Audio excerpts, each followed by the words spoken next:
দেখো প্রশ্নে কি বলেছে, প্রথম 100টি স্বাভাবিক সংখ্যার মধ্যে কতগুলি এমন সংখ্যা আছে যেগুলো 3 এবং 7 উভয়ের গুণিতক। তো তোমরা অনেকেই এই উভয়ের গুণিতক কথাটা লেখা আছে জন্যই তোমরা কি করবে, 3 এবং 7-এর গুণিতক বের করে সাধারণ গুণিতক বের করার চেষ্টা করবে। সেখানে অঙ্কটা হবে, কিন্তু কতক্ষণে হবে সেটা বলা যাবে না। তাহলে আমরা কি করে খুব সহজে করব, তোমরা যখনই উভয়ের গুণিতক বলবে তখনই এই 3 এবং 7 এই সংখ্যা দুটোর কি করবে, লসাগু করবে।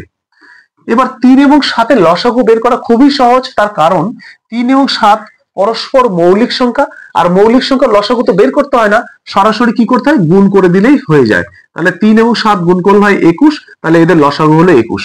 এবার এই লসাগুটাতে কি করবে, যতর মধ্যে বলেছে, কতর মধ্যে বলেছে, প্রথম 100টির মধ্যে বলেছে, তাহলে ওই 100কে লসাগুতে ভাগ করে দেবে।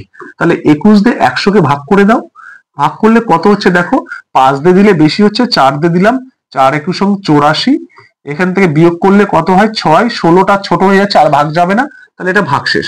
তোমার ভাগশেষের সঙ্গে কোনো সম্পর্ক নেই, ভাগশেষ যা বেরোয় বেরোক। আমার ভাগফলের সঙ্গে সম্পর্ক, ভাগফলটা হবে তোমার উত্তর।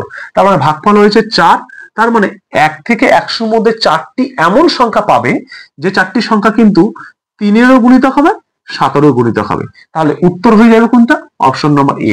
যদি বুঝে গেছো তাহলে এটার সঠিক উত্তর কি হবে প্রত্যেকে কমেন্ট করে জানাও। ভালো লাগলে ভিডিওতে একটা লাইক করে যাও।